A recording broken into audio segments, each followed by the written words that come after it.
Hello, beautifuls. This is Aromie here, and welcome back to Lucid9. I have a clear right throat because I just finished eating breakfast, and we are here with the ambulance alarm constantly ringing.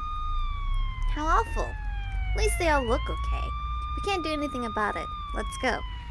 Masato and Yahiko nod hesitantly, but Ryui only stares thoughtfully at me. I stare at her. She tilts her head. I shrug. This seems to help her come to a decision, as she suddenly turns to Masato and Yahiko with a very convincing smile.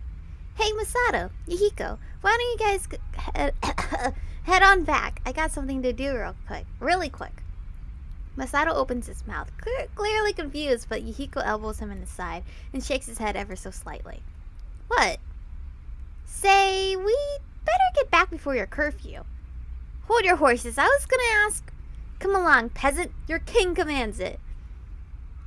With a final wave, Yahiko drags Masato down the street. Ryui turns her attention to me. I'm inviting myself over. Gee, thanks. Wait, what? That's what friends are for.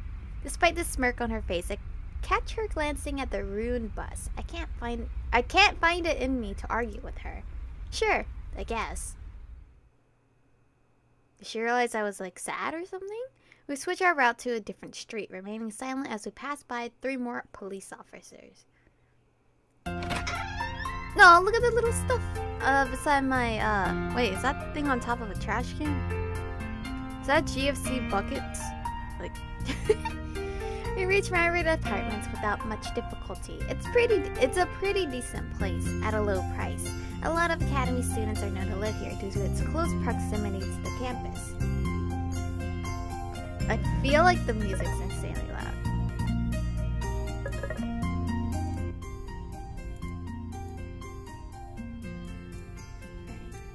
Like, lower all that stuff. Do a lot of students live here? Yeah, why? I feel like my voice is dying. Hello? Well, what if someone sees us? I don't want them to get the wrong idea. I feel a little uneasy as I remove my shoes. Judging from the blush on her face, it's less that she's worried about a ruined reputation, more that she's trying to cover up certain feelings. Feelings that I'm not ready to deal with. He's like, hold on. Don't. Oh wait, that's a GOC mascot, the Colonel. Sorry, I kept looking at it, but I'm pretty sure he doesn't want to deal with her feelings right now. It's like, I know your feelings. Hold up, okay? I got many other girls on the line for me. Feeling. Oh yeah, I already read that. Don't worry. I'm sure they just think you're one of my guy friends. I don't even look like a boy. I only smirk at her as they flop on the sofa. This is a place I know as home sweet home. Simple furniture, random pieces of clothing here and there, and a basic kitchen crammed into the corner. Not too fancy, but not shabby in the slightest. Comfortable. Ryui does seem to feel the same way. She gives everything a disapproving look as she proceeds through the apartment. I think this place has gotten messier. So, sue me. Can I actually? No. She looks over me for a moment and something in her expression shifts. So, that bus. I sigh noisily and close my eyes. Can we talk about something else? You hungry? Huh? I can make some omelets. Isn't that a breakfast food? Instead of replying, I just hear the rhythmic patter of footsteps against the carpet. In just a few minutes, there is a clack of a knife against the chopping board, the gentle sizzle of oil on the frying pan, and the tick-tack of chopsticks whipping against a bowl of eggs. A heavenly aroma rises in the air. Really? At the lack of my response, I open my eyes. It takes a little effort, but I manage to pull myself up and head to the kitchen. Really? I stop short. Aw, she's so cute. Ryui zeroed in on the stove, sprinkling ham and cheese over a bubbling layer of egg and humming a catchy little tune.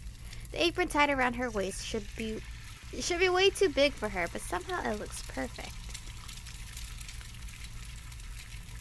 It looks really big, but it looks good on her. Wait, this is Ryui. Ryo Hayata. Get a grip, Yama! Get a grip! Get a... No, it's too late. What the heck? Welcome home, honey. You must be starving. I prepared dinner just for you.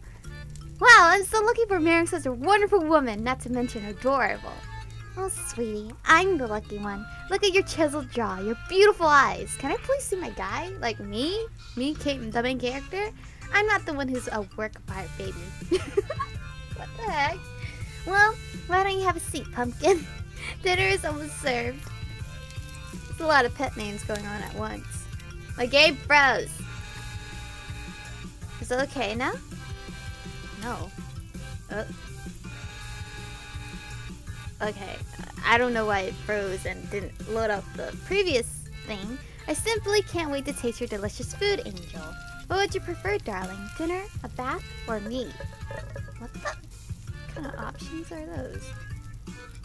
Oh, sugar. Can we stop changing our pet names? We both know the answer to that.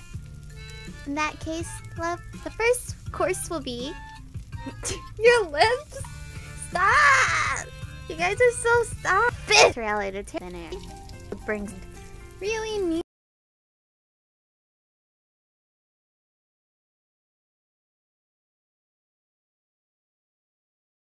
Married? I shudder on the inside. Not that she's, well, bad or anything. We understand each other more than anyone else. But then we'd have to be in a romantic relationship. And romance in high school is just, well, we could end up losing our friendship entirely, which would suck. And is 99.9999% likely given my great luck. Crap, what am I even thinking about? Back to reality. What are you making? Omelets? Are you sure? She nudges me in the side, but she's smiling. Plate, please. Huh? Plate, idiot. Yeah, your majesty. We keep things light and teasing as I reach into a cabinet. My voice is dying, and pass a plate to Ryui. She freezes slightly when my shoulder brushes against hers, but I pretend not to notice. Just what the doctor ordered. Ordered. Did I say ordered? Ordered? What the heck did I just say? One premium plate, imported directly from the mystical land of Denmark. I graciously accept this offer. Oh, humble servant, may there be a lasting peace between our countries. She deftly slides an omelet onto the plate in one fluid motion, dipping into a slight curtsy as I dig in. The delectable flavor of mozzarella, cheddar, ham, and mushrooms explodes in my mouth. I'm more surprised he has these ingredients in his house, to be honest. Am I in heaven? Ryui beams proudly. That good? As if an angel made it herself. Oh wait, one did. Sometimes I swear that there's someone else in this head of mine. I was gonna say, you're very flippy-floppy, sir. It's delicious. The genuine heart-rending smile that spreads across her face just makes my stomach sink. That's not the kind of smile you make when you're complimented on your cooking by a friend. Just a friend, that is. She looks like she could jump over the moon. That kind of shining, beautiful smile that is only made when the smiler is utterly happy and completely ignorant that they're utterly happy. I want her to be happy, but false hopes is just too cruel. Maybe there's something I can do to put her down without hurting her. Why don't you like her? Hey, really? Do you ever think that maybe we hang out too much? What? Yeah, like that solves anything. That totally makes the situation better, stupid Yama. Gentle. Be gentle. That's not gentle. That's already harsh. I would already cry. We're the gentlest human being on earth.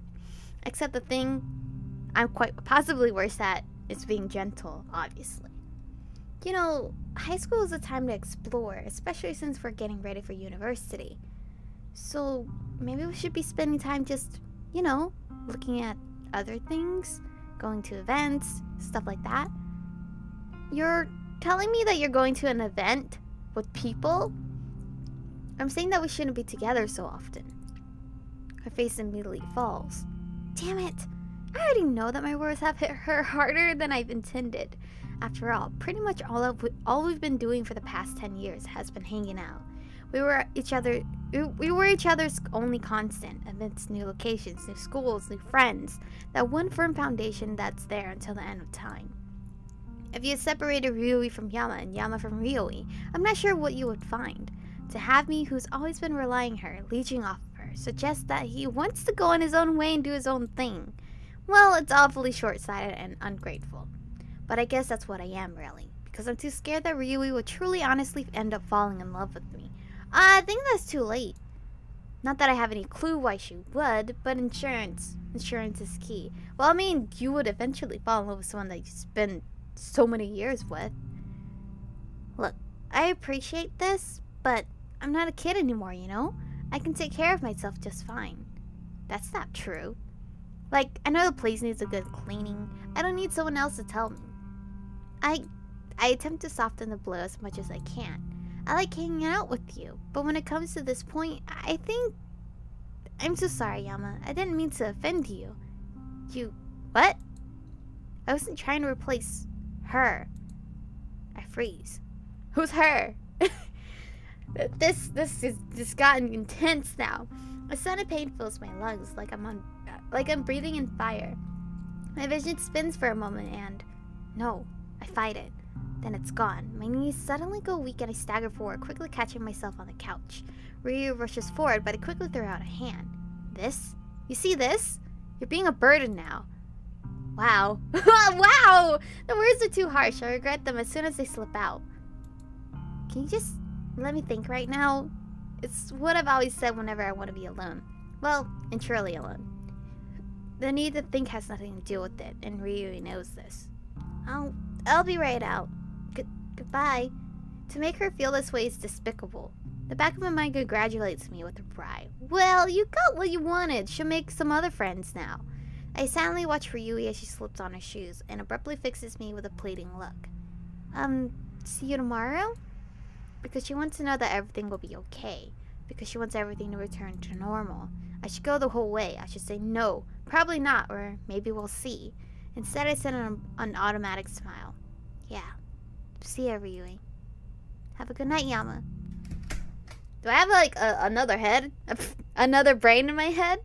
The relief in her voice is palpable as she closes the door behind her. It takes everything in me to stop myself from catching up to her and offering to walk her back. Why is it that when it really comes down to it, I can't even push people away properly? Given my prickly personality, I would have thought I could do that at least. Guess not, though. Guess it's just another thing to add to the list of things Yama can't do. I kind of wonder if there's anything that's not on that list.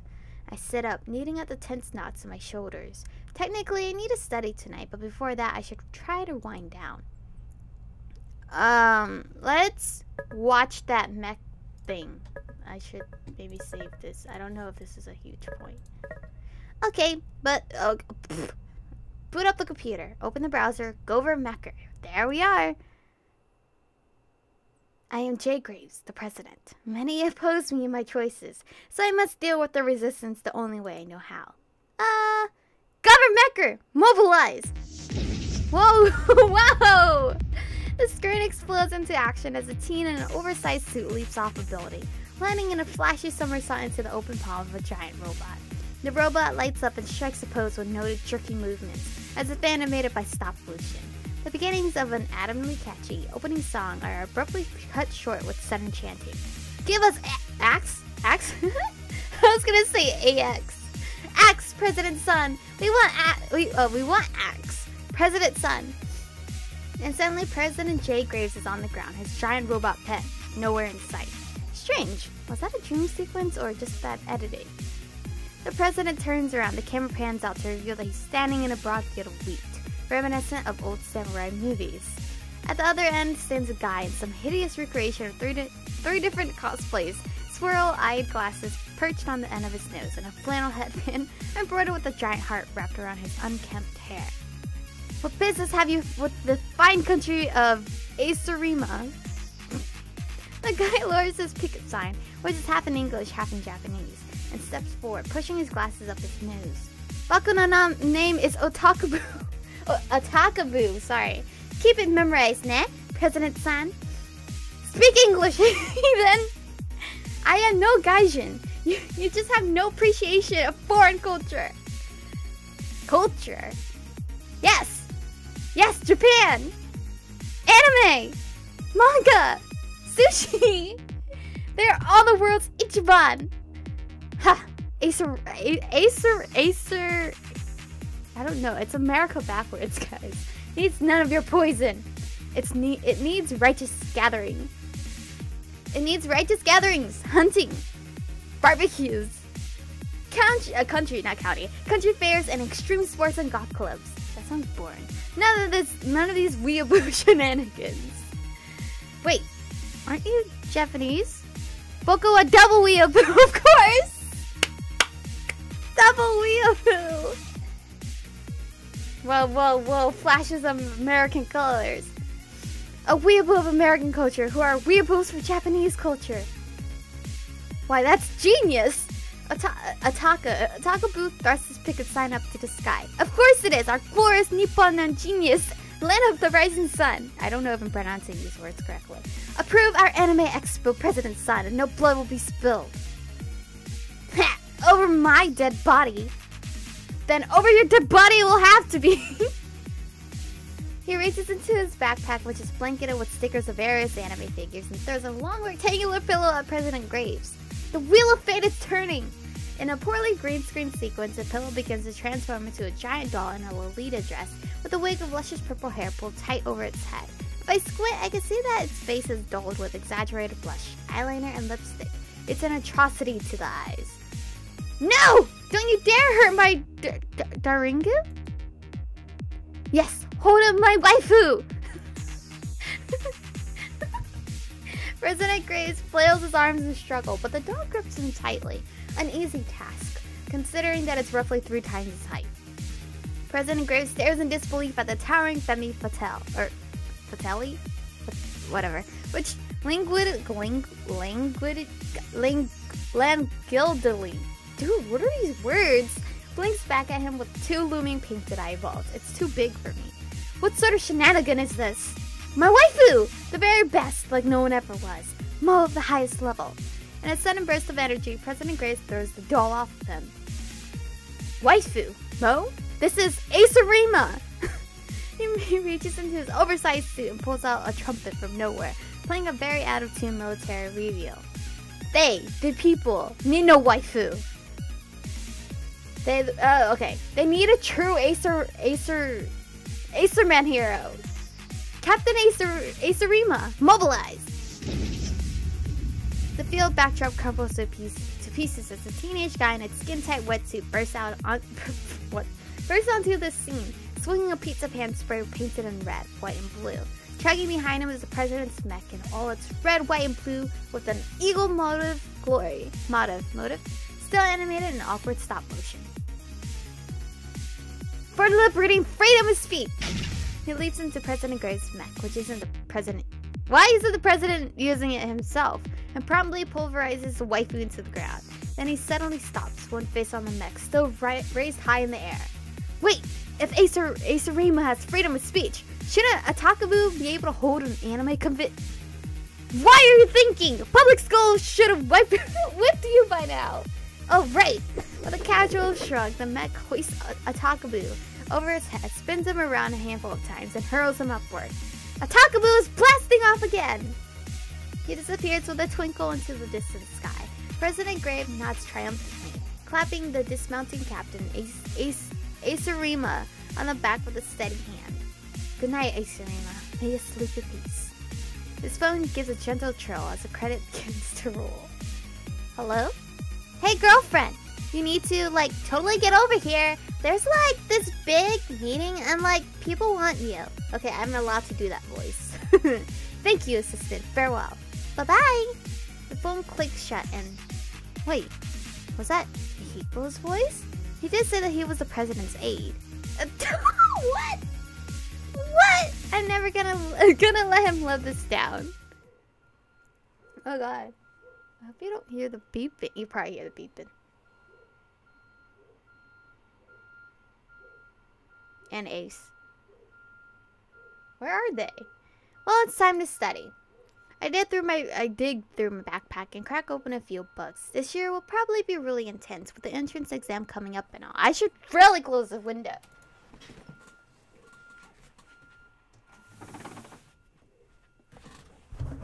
I hit the mic. Sorry. Just kind of ramming into it.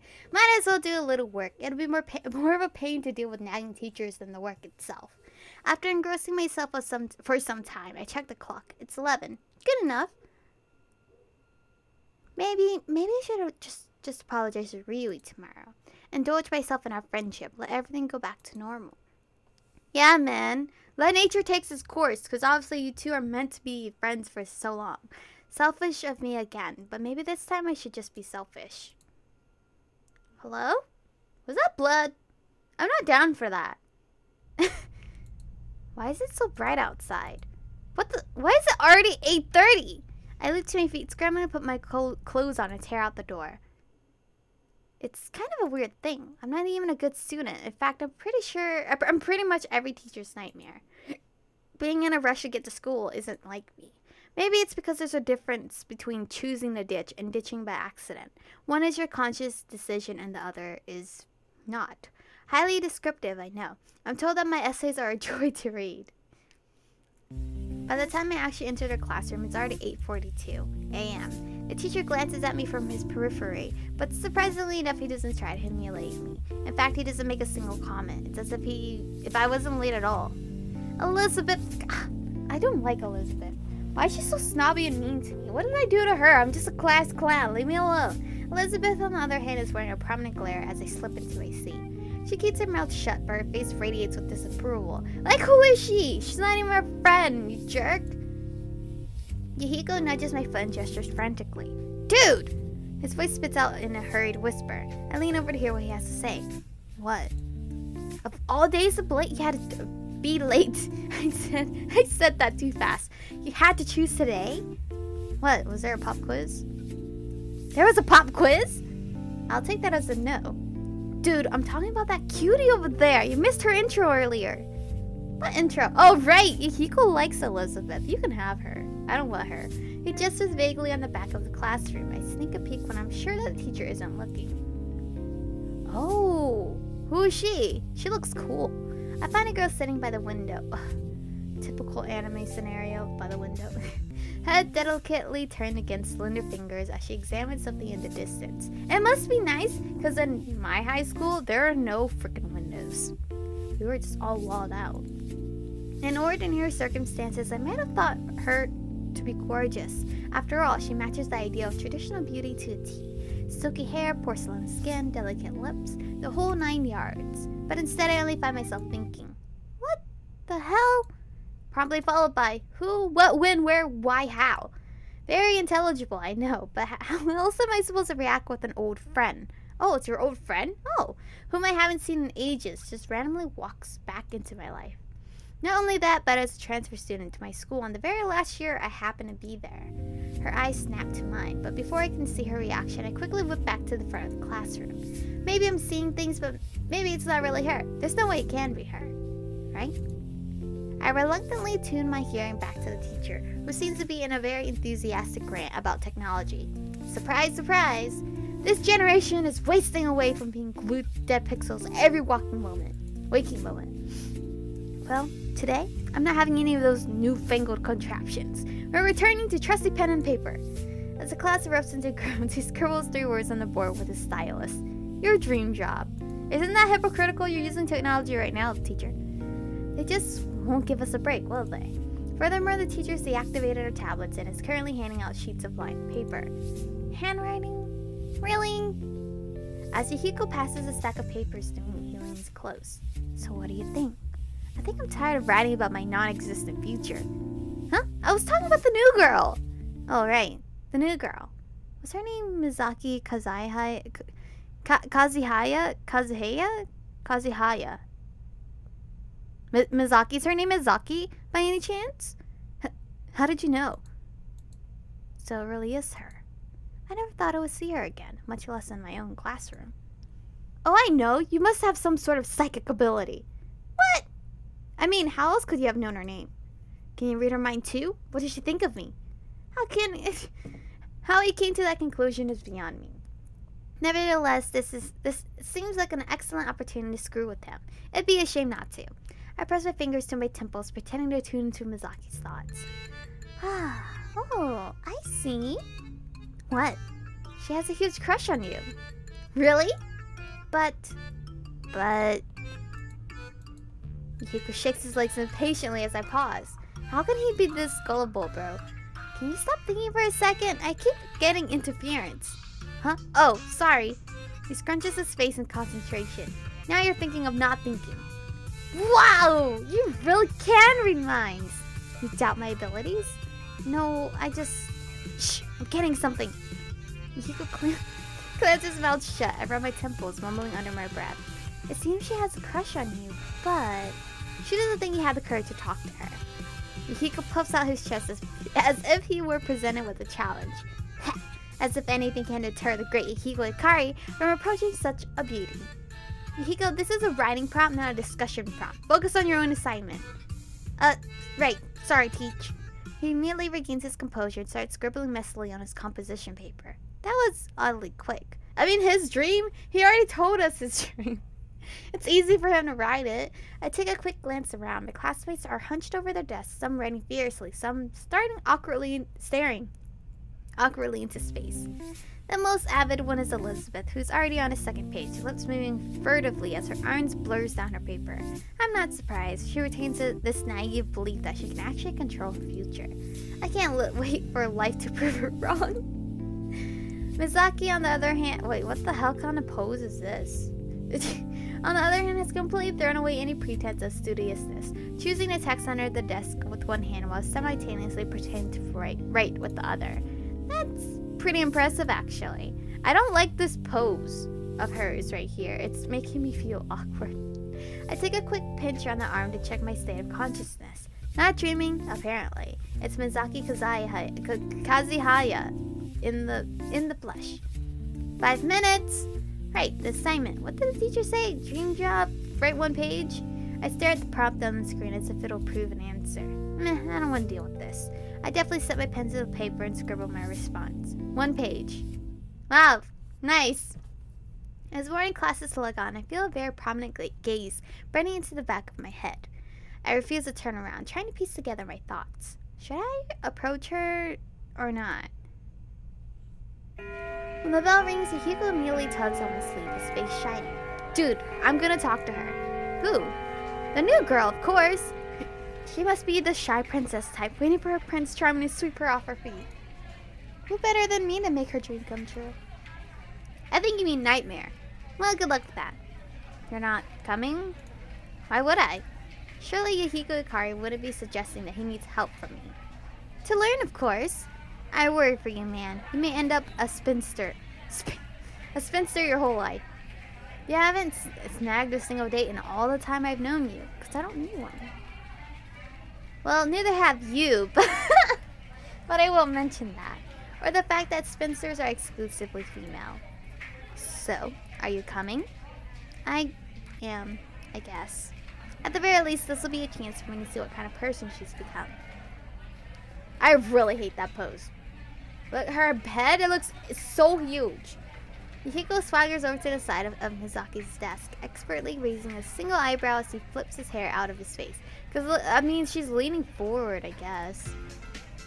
Why, hello there.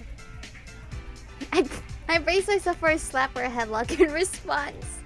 But Mizaki only tilts her head quietly to the side, regarding him with a single arched brow. Can I help you? This appears to fluster Yukiko for a moment. Thankfully, he's not the school's best Casanova for nothing.